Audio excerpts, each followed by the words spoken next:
ایک سوال اکثر مجھے سننے کو ملتا ہے، میں اس کا جواب بھی دے دیا کرتا ہوں، لیکن میں چاہتا ہوں کہ یہ سوال آج آپ کی خدمت میں کچھ وضاحت سے عرض کروں کہ نفس اور شیطان انسان کے ساتھ ہے، اور وہ چاہتا ہے کہ اس بندے کو میں ہر پل اللہ کی راہوں سے جدا کروں، اور شیطان کی راہیں تو ہر وقت تیار ہے۔ تو اس کی شیطان کی اور نفس کی یہ اندر کی کوشش اور کشمکش ہوتی ہے کہ کسی طرح یہ بندہ جو اللہ جل شانہ کا راستہ لے کر چل رہا اس راستے سے ہٹ جائے۔ اس کے لیے طرح طرح کے وسوسے، عجیب و غریب خیالات، تصورات، کیفیات۔ ایک وسوسہ یہ آتا ہے کہ تیرے وظیفے کے پڑھنے کا تجھے کیا فائدہ پہنچا، اتنے لاکھ تو نے تسبیح پڑھ لی، اتنے لاکھ وظیفہ پڑھ لیا، اتنے ہزار پڑھ لیا، اتنے عرصے سے چل رہا،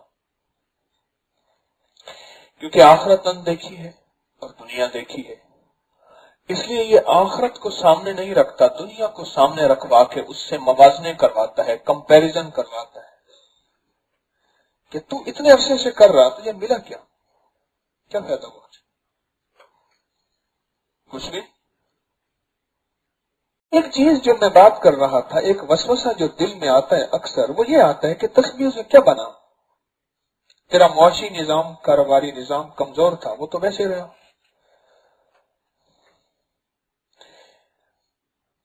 تیرا بیٹا نہیں تھا، اولاد نہیں تھی، وہ تو نہیں ہوئی۔ تو بہت بڑی سواری اور گاڑی چاہتا تھا، وہ نہ ملی۔ تو اپنے کاروبار میں بہت سیل اور ترقی چاہتا تھا، وہ بھی نہ ہوا۔ کسی کسی کی بات کر رہا ہوں، ہر کسی کی نہیں۔ اگر سب کو نہ ملتا تو آج تسبیح خانے میں کوئی نہ بیٹھا ہوتا۔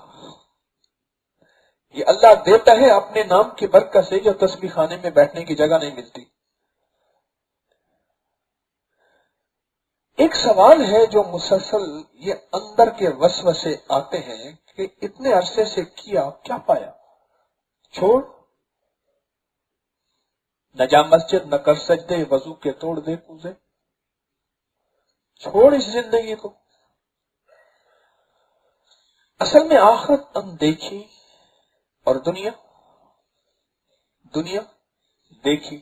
اب جو اندیکھی آخرت ہے اس کا اسے پتہ چلتا نہیں، دیکھی دنیا ہے اس کو سامنے رکھتا ہے، سامنے رکھ کے پھر تجربے کرتا ہے، سامنے رکھ کے سوچتا ہے، سامنے رکھ کے تجزیے کرتا ہے، اور سامنے رکھ کے پھر فیصلے کرتا ہے اس دنیا کو۔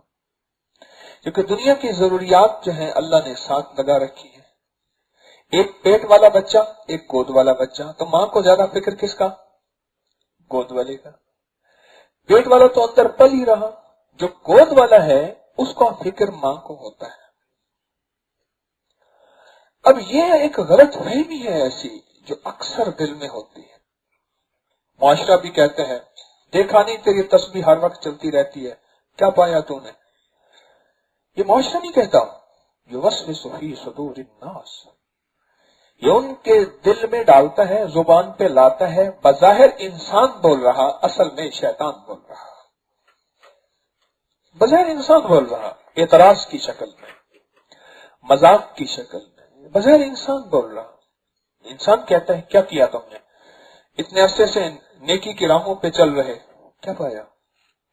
بعض اوقات ماں کہتی ہے، بیوی کہتی ہے، بیٹی کہتی ہے، بیٹا کہتا ہے، سارا گھر چلو نسبتوں سے اگر جڑا ہوا ہے تو باہر کا کوئی بندہ کہہ دیتا ہے، دوست، کیا پایا؟ کیا حاصل کیا؟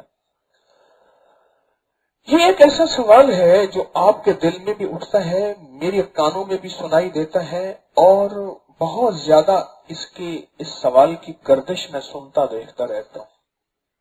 یہ ایک ایسا سوال ہے، یقین جانیے اس کا جواب بہت زبردست ہے، اور ہمارے فائدے کے لیے ہے اس کا جواب، ہمارے نفع کے لیے۔ ہم اس جواب کو اگر سوچیں تو باغ باغ ہو جائیں۔ ہاں،